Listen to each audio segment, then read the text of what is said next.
Mike Douglas here, and I am checking in with Whistler businesses that are putting sustainability initiatives at the forefront of their operations. Stay with me here, stay with me. It's gonna be fun.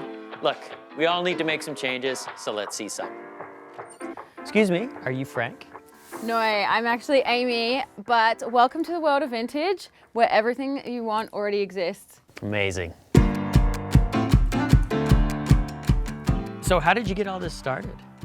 So I opened my first store in Function Junction in 2018, then moved to the village in 2021, then recently partnered with Drew and Jesse from F as in Frank.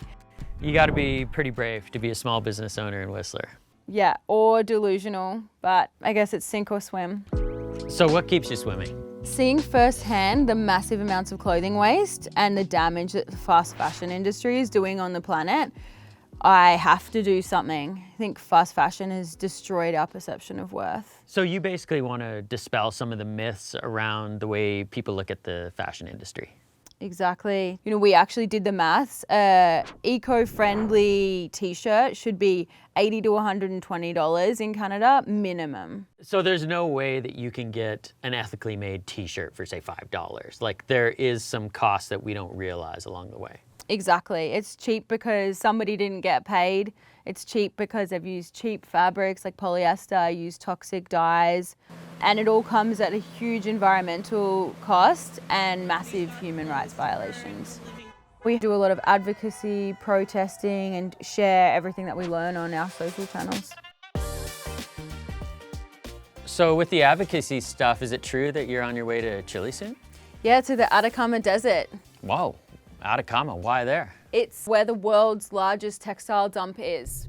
It's so big that it can be seen from outer space. I actually heard that there's a dump truck worth of fashion waste dumped every second. Yeah, we're literally drowning in fast fashion waste, and then we pass the burden over to these countries that don't have the infrastructure to deal with it. So Amy, how's vintage clothing part of the solution? Wearing what already exists drastically reduces the environmental impact, so helping people shop secondhand, helping people to buy better quality that will last, can be used over and over again. It's future vintage over future garbage. I love that whole idea of the circular economy. And just so I get it, what's the difference between secondhand and vintage? So vintage is anything older than 20 years. So you're saying I'm vintage? Yeah, and me. I like this one. Yeah, it's a special piece, that one. The rarer it is, the more expensive it is, which is surprising to some people, but it takes a long time to find that stuff. So let's recap. We need to wear what already exists. We need to stop buying fast fashion. If we buy new, buy quality clothing that can one day become vintage. And I guess more than anything, we just need to turn our brains on and start realizing it's the actual cost of clothing. Yeah, exactly. Keep swimming, Amy. I will. Hey, Mike, I'm gonna need that jacket back. Mike, that's super rare.